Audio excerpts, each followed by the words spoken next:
Fracking in Panzi! Fracking in Panzi! Fracking no! Fracking no! Fracking no! Fracking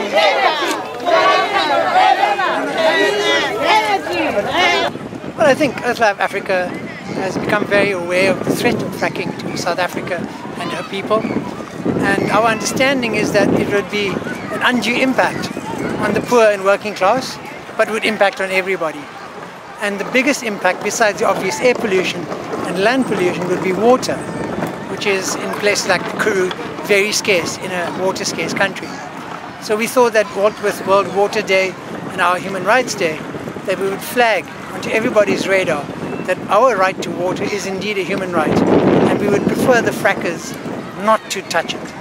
Fracking no! Fracking never! Clean energy, now and forever! Fracking no! Fracking never! Clean energy, now and forever! Fracking no! Fracking never! Clean energy, now and forever!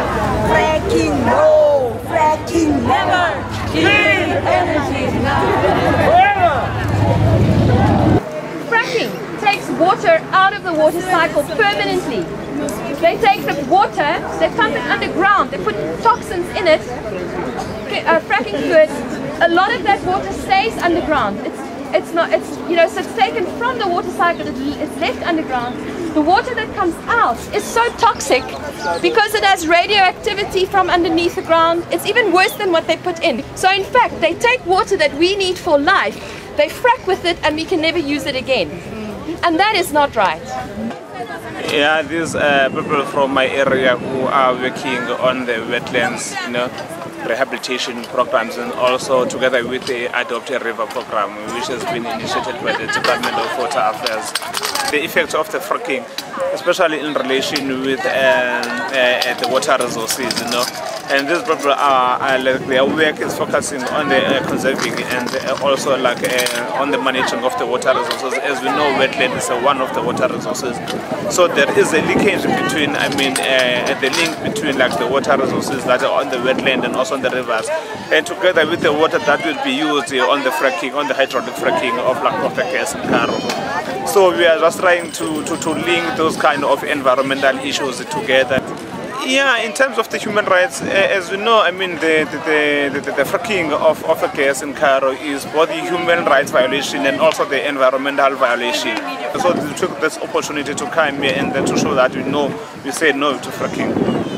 So this is a song about a girl named Honey, who I made up. And I think it's a cool idea because if we think about our children and what it is that we want to leave them, think about a girl living in the Karoo who's got this beautiful open space and this beautiful land she's living in. And why would we want to change her? Why would we want to take any of that away from her? So this is a song called Open Space, which I wrote for this movement. Honey's eyes like to find an easy way to the horizon. Her gaze desires to unwind the clear views of desert sky. So it makes no sense for you to fill this, and it makes no sense for us to let you go into it. When I was sent information by Shell, and this was January of 2011, I'd never heard of the word fracking. It just didn't exist for me. What I saw and what I read, I had to read between the lines, and I was absolutely furious. Shell summoned me to come to a meeting, and they wanted to know whether they could find water in the Karoo, and I had to tell them there is no water. There's only just enough to sustain the Karoo, and any further extraction out of the Karoo would mean that there would be no water left whatsoever for continuation of farming, etc. They then admitted to me that they would drill up to 11 kilometers down, 11 kilometers, which is 10 kilometers below sea level, and that they were even prepared to bring in seawater in order to put 20 million litres per frack and there are 8 wells, 8 fracks times that per pad, and there are going to be 7,500 possible places to put pads down in the area where Shell has a concession. Of the 20 million litres that they need to conduct one single frack, only perhaps 60% of it, of this water, will come back up to Earth.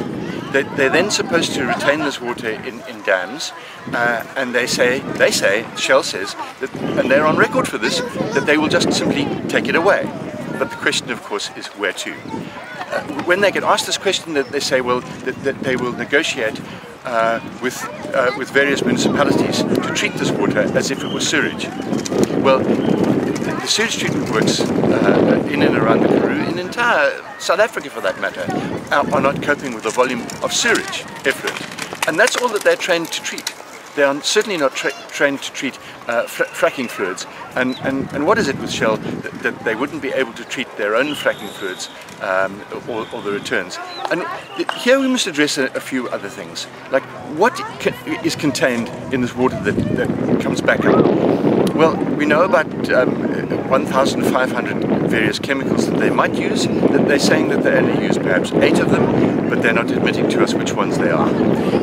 We know that the majority of them are carcinogenic, and then there's the actual drillings that go down into the earth.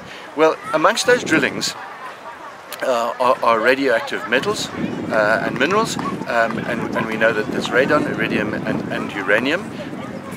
And these are radioactive substances, some of them, uranium for instance, with a half-life of millions of years. And if you drink that water that is contaminated with it, in other words, it goes to the sewage treatment works, the sewage treatment works leads into a river, and you then draw on that water to supply people for drinking water, or other words, for potable purposes. You will find that these people will present with cancer. Fracking, you fancy!